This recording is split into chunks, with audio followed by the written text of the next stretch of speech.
counting down the hands there, it looks like an 11 o'clock, a 10 o'clock, a 9 o'clock shot. So we'll add a 8 o'clock shot.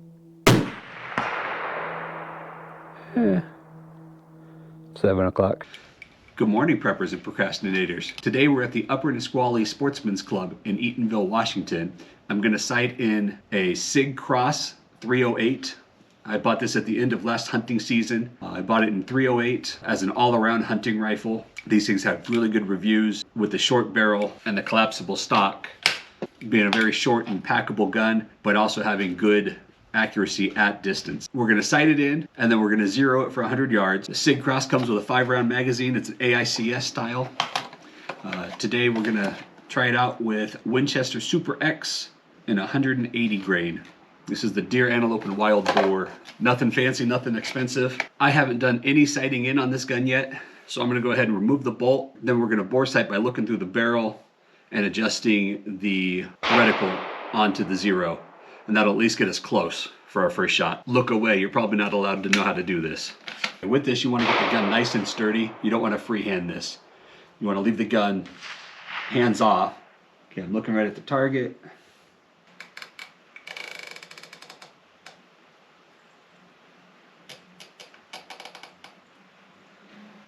Center mass of the target. All right, so we should at least get on paper here. I have targets set up at 25, 50, 100, and 175 yards. The goal here will be to get on paper at 25 yards, 0 at 100 yards, but we'll use 50 as a stepping stone to make sure that we're still on track. So we'll shoot 25, get on paper, get close to center mass. We'll go to 50, get real close to center mass, then we'll 0 at 100.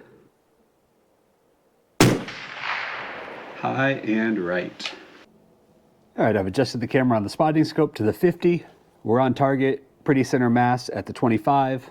Now we'll move out to 50. All right, at 50 we're high.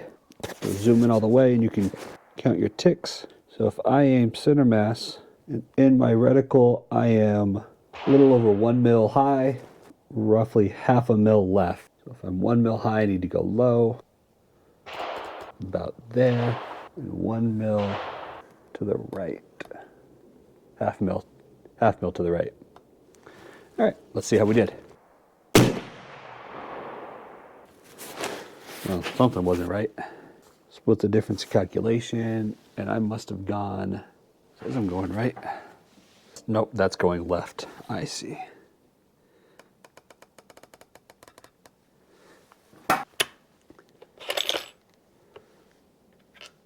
You really have to pull the charging handle on this. So far I've either had it just lay in the cradle or I've had it shoot out. So, trying to get it to just flop on the table. Right, we are spending entirely too much time on this 50-meter target. All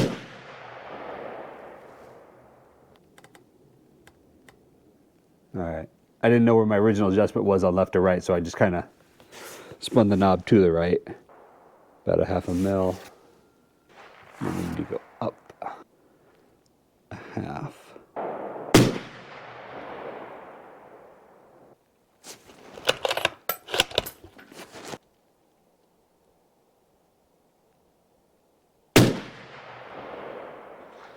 All right, that is center mass. I think I pulled that last shot. Looks like I'm pulling all the shots. Just my first time using an Arken scope.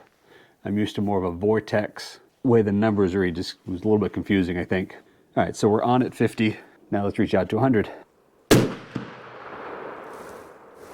Center but high. Close to half.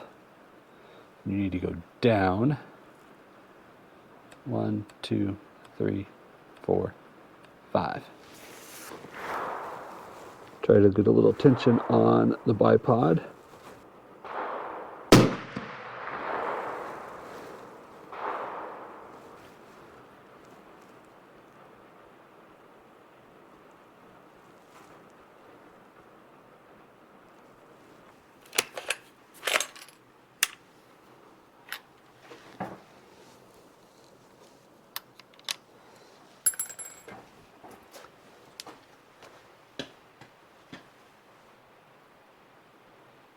And did I just shoot high? Sure looks like it. That's supposed to be up.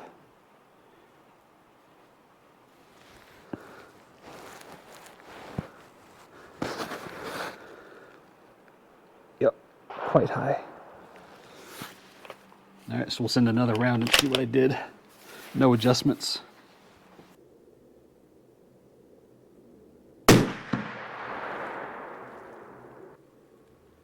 That one I don't see at all.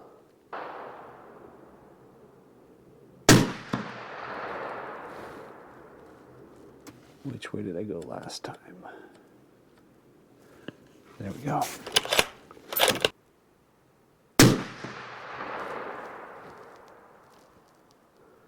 All right, so I figured out the direction.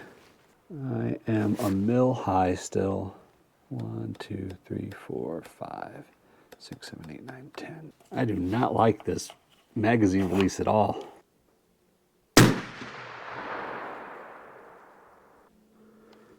Just low. Very bottom right corner. 1 click left and a half a click up.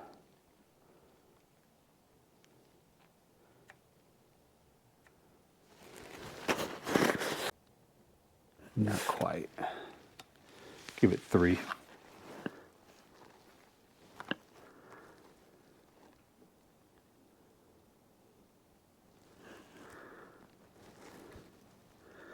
Right after I play with Parallax. It's interesting. I adjusted Parallax. Now Parallax is out.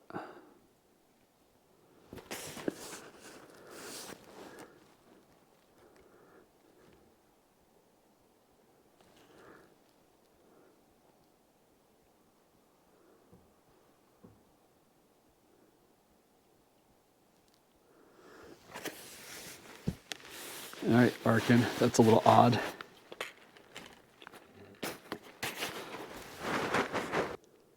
And either my eyes are blurring in and out, or Parallax is just not quite right on this thing.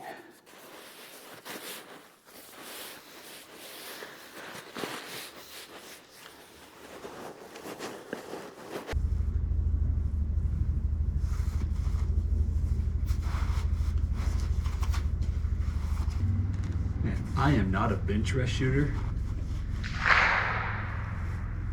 And I just cannot get comfortable in a nice, steady, consistent position.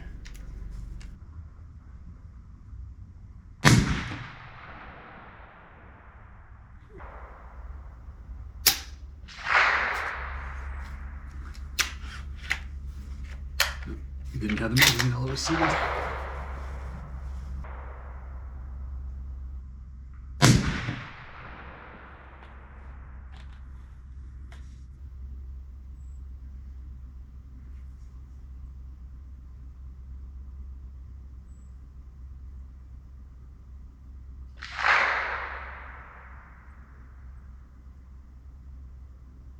Don't see it, but I think it's in the lower left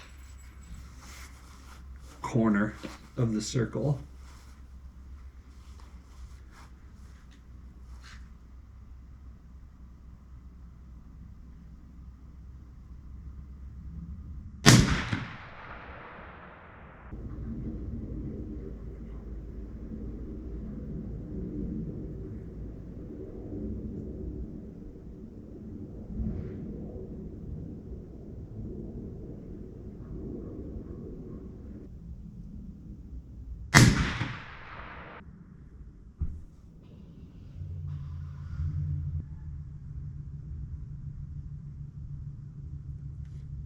These Arkens come highly reviewed, but I'm having the damnedest time with the Parallax.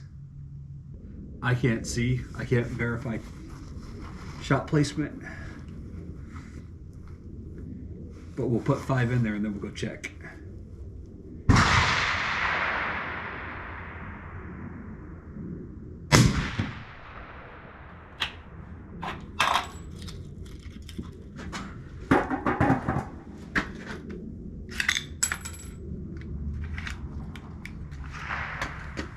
See, it looks like 2 right on top of each other.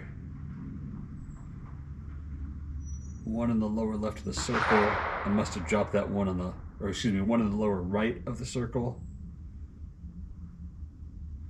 And I dropped that one on the left corner underneath the silhouette. So I can count 1, 2, 3, 4. I don't know where the 5th shot went. We'll have to come back later and check the footage. All right, so 3 things that I'm going to say. 1, I'm not the world's best shooter. In fact, the world's best shooters would say I'm not a good shooter, but fully capable of sub-MOA at 100 yards. 2, hard to get a good steady position, but prior to pulling the trigger every time, I was in a steady position. I was on target, and I was locked in. I wasn't swaying. I wasn't up and down all over the place.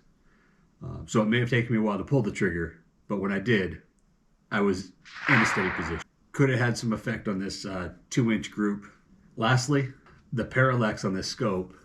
I'm going anywhere from 50 to 150, sometimes 200 yards on the parallax dial. And granted, those aren't exact measurements. You don't just dial up 100 if you're at 100 yards and it's exact. It's a rough estimate. But dialing the parallax in, I can't find a spot where it's not blurry. So it's hard to replicate, put a little black dot in the middle of a little black target when I can't exactly see where my crisp lines are. So I'm thinking that's probably the bigger issue. This gun is definitely a sub-MOA gun, I'm positive of that. But we'll shoot out to 175, we'll just tinker around a little bit, and then we'll probably try a different scope on this thing. So for now, we're gonna call this gun zeroed. All right, put it on 0.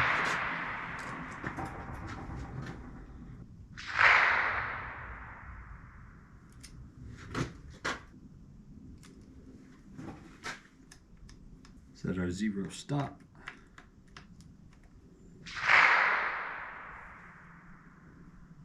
Okay. You don't snug it. It's you just lightly set that screw down. That set screw. Otherwise it locks you in. Okay, so there's that. Let's slip the windage. Since my ballistic calculator is on my phone, I'm just going to add a half an MOA and we're going to shoot at 175. See what happens from there. All right, let's hit some steel.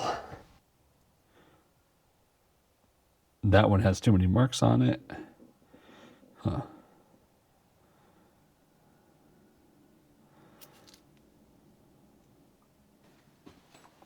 Let's take a look at this guy. Make sure that we're aiming at the same one we're looking at. Try a headshot.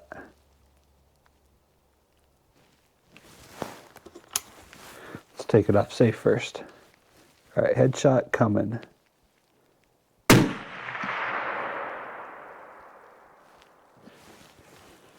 Can't tell. All right, this time it goes center mass. We'll at least see it rock the plate. Lower third, belly button shot.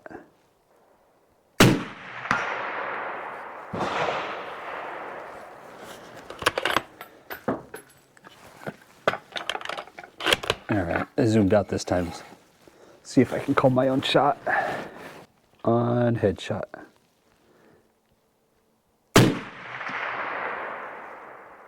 Nope, cannot call my own shot. Belly button again, lower than the belly button. That way, down on the white where I can actually see. Okay, we're gonna go on his right, my left. So if we're counting down the hands there, it looks like an 11 o'clock, a 10 o'clock, a 9 o'clock shot. So we'll add a 8 o'clock shot.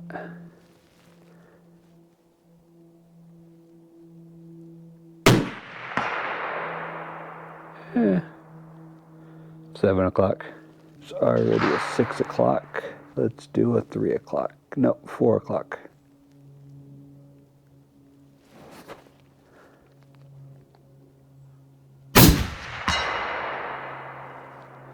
Ooh. That was the minute hand, not the hour hand for sure. All right, my last bullet. See if I can watch my own headshot this time. Heard it, didn't see it. All right, thoughts on the gun. Definitely wearing on my finger, my knuckle here. Yeah, even in the fire position, that ambidextrous lever is just right there on the knuckle. I don't like that. As long as you give it a little bit of gusto, it will eject around. If you lightly do it, it just drops around on top of the magazine. Mostly a me thing. The bolt action feels good. Magazine is both harder to seat, and the release is horrible on this. They tried to design this off of an AR-15 style. They would have done themselves a lot of favor. One, using AR-10 magazines, and then two, putting in a magazine release, or even ambidextrous. But this is, it's hard.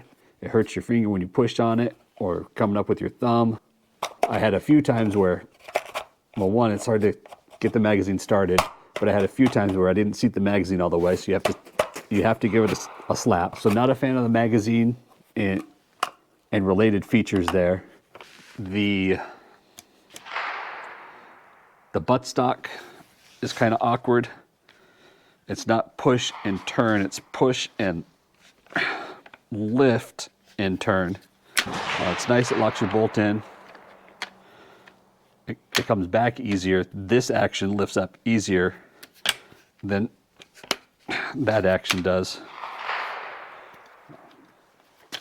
But folding the stock is kind of a pain. This little release right here, a little more difficult than it needs to be to adjust the cheek weld. Pretty lightweight gun, even with a 1.5 pound optic on top. Everything else on it, feels good. If you like an AR, it's very AR styled. Overall though, the gun has a good feel. As far as this optic though, I think I'll definitely switch this optic out, verify the accuracy of this thing. Not happy with the optic right now. I'll try to simulate it with a camera and show you how blurry everything is. It's definitely like adding blur to a picture. Not happy. And there's such good reviews on these things that I bought 3. I have 2 of the SH-4s and I have an EP5. And this is the first time actually shooting one. Not real impressed with it so far. But I also understand that Arken probably has a really good warranty system or customer satisfaction. So I'll reach out to them and see if I can have them look into that for me. Hey, Sig Cross, take note. That should be how that's done. Easy button, flip it, locked, push. Take note, Sig. That's how that's done.